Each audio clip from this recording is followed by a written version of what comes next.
বিশ্ব রাজনীতিতে নতুন করে তীব্র উত্তেজনা সৃষ্টি হয়েছে। ভেনেজুয়েলার ৩ থেকে ৫ কোটি ব্যারেল অপরিশোধিত তেল যুক্তরাষ্ট্রের নিয়ন্ত্রণে নেওয়ার ঘোষণা দিয়েছেন মার্কিন প্রেসিডেন্ট ডোনাল্ড ট্রাম্প।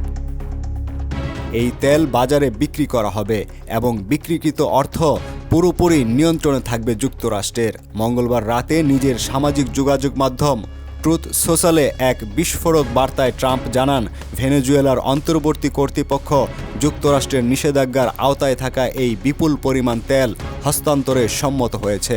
ট্রাম্পের দাবি, এই তেল বিক্রি থেকে পাওয়া অর্থ ভেনেজুয়েলা ও যুক্তরাষ্ট্র উভয় দেশের জনগণের কল্যাণে ব্যবহার করা হবে।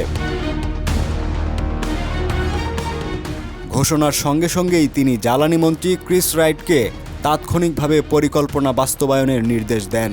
ট্রাম্পের ভাষ্য অনুযায়ী ব্যারেল ভর্তি এই তেল স্টোরেজ জাহাজে করে যুক্তরাষ্ট্রে আনা হবে এবং সরাসরি মার্কিন বন্দরগুলোর আনলোডিং ডকে খালাস করা হবে।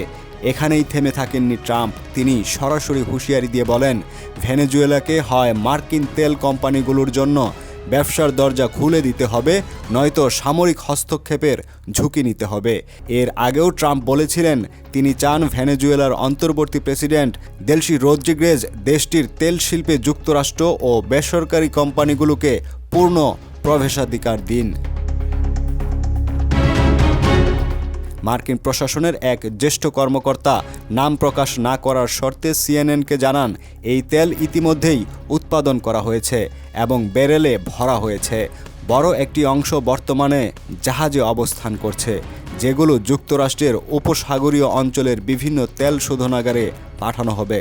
তবে বিশ্লেষকদের মতে ৩ থেকে ৫ কোটি ব্যারেল তেল যুক্তরাষ্ট্রের জন্য খুব বড় কিছু নয়, কারণ গত এক মাসে দেশটি প্রতিদিন গড়ে ২০ মিলিয়নের বেশি ব্যারেল তেল ব্যবহার করেছে। গত বছরের শেষ দিকে যুক্তরাষ্ট্র ভেনেজুয়েলার তেলের উপর নিষেধাজ্ঞা আরোপ করার পর দেশটি বিপুল পরিমাণ অপরিশোধিত তেল মজুত করে রেখেছিল।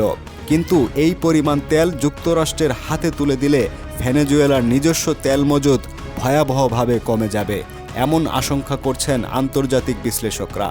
এই উত্তেজনার মধ্যেই নতুন করে আগুনে ঘি ঢেলেছে আরেকটি ঘটনা।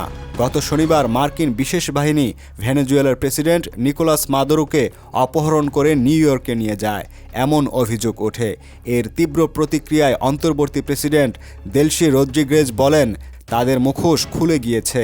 এটা স্পষ্ট, তাদের একটাই লক্ষ্য, ভেনেজুয়েলায় শাসন ব্যবস্থা পরিবর্তন করে আমাদের শক্তি, খনিজ ও প্রাকৃতিক সম্পদ দখল করা।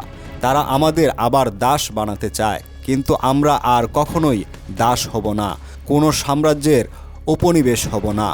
তেল নিষেধাজ্ঞা, অপহরণ আর সামরিক হুমকি, সব মিলিয়ে ভেনেজুয়েলার সংকট এখন শুধু লাতিন আমেরিকা নয়, বিশ্ব রাজনীতির সবচাইতে বিপজ্জনক আগ্নেয়গিরিতে পরিণত হচ্ছে।